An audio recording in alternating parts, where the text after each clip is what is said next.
Hello everyone. क्वेश्चनों की next series में हमारा पहला क्वेश्चन है आभरण शब्द का अर्थ बताना है। ठीक है, आभरण शब्द का मीनिंग क्या होता है? गहना, कांच, मोती या उपयुक्त सभी। आभरण हम किसके लिए यूज करते हैं? गहनों के लिए। ठीक है, गहनों को ही क्या कहा जाता है? आभरण। आभूषण भी कह सकते हैं। ठीक है, आभूषण कह लो, आभरण कह लो,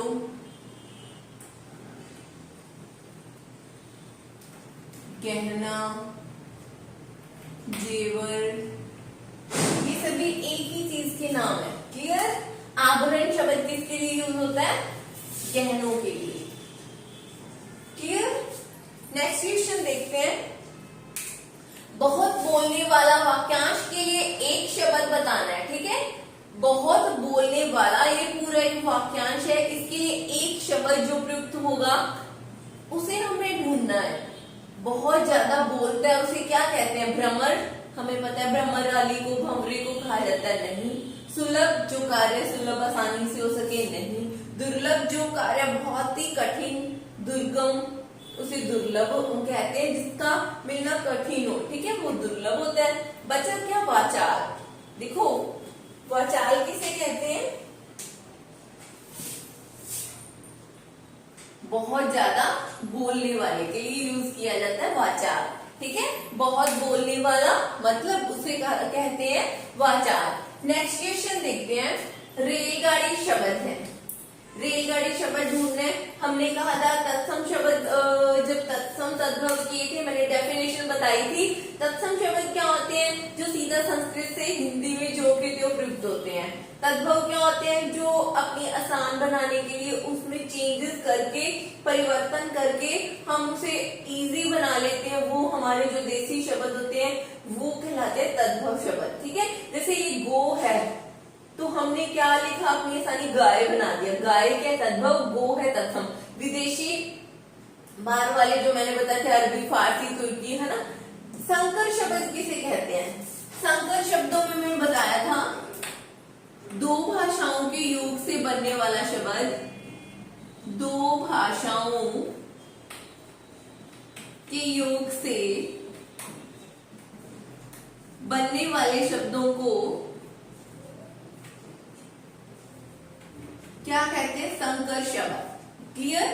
सम प्लस कर, इसका संधि विच्छेद होगा, और रेल प्लस गाड़ी, ये दो शब्द है। रेल एक अलग शब्द है और गाड़ी एक अलग, दोनों को मिला दिया तो दो भाषाओं से मिला शब्द संकर शब्द कहलाता है। ठीक है, नेक्स्ट क्वेश्चन देखते हैं। स्त्रीलिंग शब्द चुनना है। ठीक है, जब हमने वचन किए थे तो ये भी क्लियर किया था कि वचन, एक वचन, द्विवचन, बहुवचन, है ना। सॉरी, देखो धुआं बोल के देखो, धुआं शब्द हम पुरुष पुल्लिंग के लिए यूज करते हैं ना। धुआं निकल रहा है, ये तो नहीं कहते धुआं निकल रही है, नो, ये भी नहीं हुआ। सेकंड देखते हैं, धावा। कहते हैं ना कि सेना ने धावा बोल दिया। अगर मैं आप अपने सीरियल्स वगैरह देखते हैं, रामायण महाभारत, उसमें कहा जाता है जब सेना अटैक करती है तो ये शब्द यूज किया जाता है कि धावा बोल दिया ना, सामने वाले दल ने धावा बोल दिया।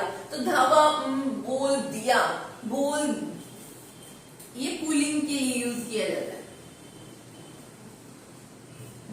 धावी तो नहीं, स्त्रीलिंग तो नहीं यूज करते। यस। अब देखो भत्ता, कहते हैं ना रुपया, पैसा, भत्ता मिला, मिली तो नहीं कहते, तो ये भी क्रॉस हो गया। ठीक है, ये तीनों पुल्लिंग की श्रेणी में आएंगे। ठीक है, ये भी दोनों पुल्लिंग शब्द हैं। बचा कौन सा? संध्या।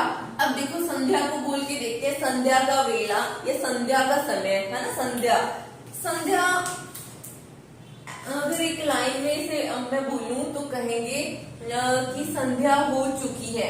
ये तो नहीं बोलूंगी मैं संध्या हो चुका है, तो मीन्स कौन सा शब्द स्त्रीलिंग हुआ? संध्या। क्लियर? सही ऑप्शन कौन सा होगा? संध्या। नेक्स्ट क्वेश्चन देखते हैं। आजकल देश में जय चंदू की कमी नहीं है। रेखांकित पद में संज्ञा है। संज्ञा शब्द हमने चूज करना है। संज्ञा की डेफिनेशन आप जानते हो, किसी वस्तु, व्यक्ति या स्थान के नाम को क्या कहते हैं? संज्ञा। ठीक है, अब देखो यहाँ पे लाइन पढ़ते हैं। आजकल देश में जय चंदू की कमी नहीं है। रेखांकित शब्द कौन सा है? जयचंद। मैंने भाव में बताया था, जो हम कोई भी ऐसे भाव है जैसे व्यक्त नहीं कर सकते, है ना, जैसे था, मैंने बताया कि उससे सहा नहीं जाता। सहा तो उसका हमें फील ही करना पड़ेगा, उसका अनुभव ही किया जा सकता है, ना कि देखा या उसे परखा जाए, है ना। तो ये भाव वाली बात नहीं है। यहाँ पे जयचंदू की कमी। जयचंद किसके लिए यूज किया गया? किसके लिए प्रयुक्त हुआ ये जयचंद शब्द? द्रव्यवाचक संज्ञा हो ही नहीं सकती इसमें। कोई मैंने कहा था द्रव्यवाचक में कोई लिक्विड वाली बात या फिर सोना धातु वाली बात कोई भी नहीं हो रही। व्यक्तिवाचक संज्ञा में मैंने बताया था कोई व्यक्ति का नाम हो, स्थान का नाम हो, नदी का नाम हो, पहाड़ का नाम हो, है ना। ये भी ऐसी कोई बात नहीं कर रहे इस लाइन में। बचा क्या? जातिवाचक। देखो, अब जयचंद किसी का नाम थोड़े नहीं है, ये किसी को आजकल देश में जयचंदों की कमी नहीं है, ये किसी को टारगेट किया गया। जयचंद किसके लिए यूज किया गया? यानी कि कहते हैं ना, ये तो भ्रष्टाचार वाले लोगों को। तो यहाँ पे जयचंद एक जाति के लिए यूज किया गया है। जयचंदों की मतलब एक नहीं है, बहुत सारे कहते हैं ना, नेता लोग यूं करते हैं, नेता लोग, काफी सारे लोगों को कहा गया है कि ये एक जाति मानी गई जो कि भ्रष्ट लोगों की तरफ इशारा करती हो। ओके, यहाँ पे आएगा जातिवाचक संज्ञा। क्लियर? अब नेक्स्ट क्वेश्चन देखते हैं। पर्यायवाची शब्द। दिनकर शब्द का हमें पर्यायवाची शब्द ढूंढना है। मैंने कहा था ना, पर्यायवाची शब्द क्या होते हैं कि एक ही जगह दूसरा शब्द भी मैं रखूं तो उस लाइन में कोई परिवर्तन नहीं आता, उसका स्थान ग्रहण कर लेता है वो दूसरा शब्द। मीन उसका अर्थ भी सेम वही होता है जो हमने पहले यूज किया या उसकी जगह पे हम यूज कर रहे हैं। ठीक है, तो दिनकर का पर्यायवाची क्या होगा? प्रभाकर। नेक्स्ट क्वेश्चन, तिमिर का विलोम शब्द। विलोम शब्द, विलोम का मीन मैंने बताया था उल्टा, जस्ट अपोजिट, उल्टा शब्द। तो यहाँ पे पूछा है तिमिर शब्द का विलोम शब्द बताना है हमें। तिमिर मीन होता है अंधेरा। ठीक है, अंधेरा। तो इसका विलोम क्या होगा? देखो, अंध, अंध नहीं होगा, क्रॉस, दिशा, एक दिशा, कोई भी लाइन, नो या दिशाएं दूसरी ले लो, ईस्ट वेस्ट वाली, या फिर दिवा, नो। आलोक मीन क्या होता है? चानन, या फिर क्या कहेंगे इसे, सुबह वाला, है ना। वो अंधेरा था कि जिसमें प्रकाशमय वातावरण हो, प्रकाशित हो। ठीक है, उसके लिए यूज किया जाता है आलोक शब्द। तो इसका तिमिर का उल्टा क्या होगा? आलोक। तिमिर में अंधेरा, आलोक में प्रकाश होना, प्रकाश होना। ठीक है, नेक्स्ट क्वेश्चन देखते हैं। मोक्ष की इच्छा रखने वाला शब्द, एक शब्द इसके लिए यूज करना है। मोक्ष की इच्छा रखने वाला, पूरे वाक्यांश के लिए हमें एक शब्द का चूज करना है। ये देखो, निर्वाण। निर्वाण क्या होता है? मोक्ष की प्राप्ति। लेकिन मोक्ष की इच्छा रखना किसे कहते हैं? जिज्ञासु क्या होता है? बहुत अधिक जानने की जो जिज्ञासा होती है, जिसमें, है ना, जानने की इच्छा रखता है, वो जिज्ञासु होता है। मुमुक्षु ये सही शब्द ही नहीं है।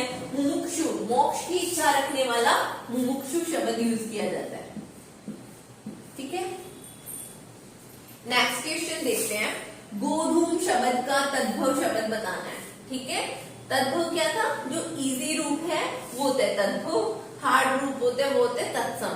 तो गोधूम, गोधूम किसे कहते हैं? गाय, मांस, गोबर या गेहूं। गोधूम होता है, ये तत्सम रूप है। ठीक है, किसका? गेहूं का। तो आसान वाला शब्द क्या, हम कौन सा यूज करते हैं इनमें से शब्द? गेहूं। तो गेहूं क्या हुआ? गोधूम का ये तद्भव शब्द हुआ। ओके, अब देखो लास्ट क्वेश्चन देखते हैं। सही शब्द बताना है, यानी कि कौन सा इसमें सही वर्तनी कौन किसकी शुद्ध है शब्द की। उत्सव यू लिखा जाता है, उत्सव ये वाला सही है, या उत्सव ये वाला दोनों त और स पूरे आएंगे, या फिर त आधा और स भी आधा आएगा, या त पूरा या स आधा आएगा, या फिर त छोटा यानी कि आधा और स पूरा आएगा। ठीक है, इसमें क्या होगा, कौन सा शब्द सही है वर्तनी की दृष्टि से? उत्सव ये वाला। ठीक है, एक ये उत्सव और एक उज्जवल मैंने पहले भी बताया था, ये बहुत इंपॉर्टेंट है, बहुत सारे एग्जाम में पूछा जाता है। कौन सा उज्जवल की वर्तनी पूछते हैं तो ध्यान रखना, उज्जवल शब्द है उसमें दोनों जय आधे आएंगे, उज्जवल में दोनों जय आधे लिखेंगे, ना कि यूं। बहुत सारे स्टूडेंट एक ज को यूं करके पूरा लिखते हैं, लेकिन ये रॉन्ग है।